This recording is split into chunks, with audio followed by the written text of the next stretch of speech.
Quick and easy po na low carb meal. Pwedeng pang araw-araw, pwede ding pang special occasion. So, una kailangan natin ng liempo. Tapos, mabilisan lang po ito. Lagay na po tayo ng bawang.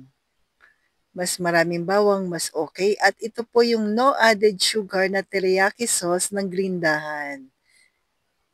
Diabetic friendly po ito po. Basta tama lang din ang paglalagay. Huwag naman di sobrang dami. Tapos naglagay ako ng konting asin. Then mix mo lamang po. So, pwede rin to for special occasion katulad ng Christmas, New Year. Pwede rin siyang iihawin. Pwede rin po siya sa air fryer po. So, nag-add po ako dito ng kaunti. So, no need mo na po magtimpla ng napakarami pa. Ito lang okay na. Tapos nag-add lang ako ng konting asin. Yan.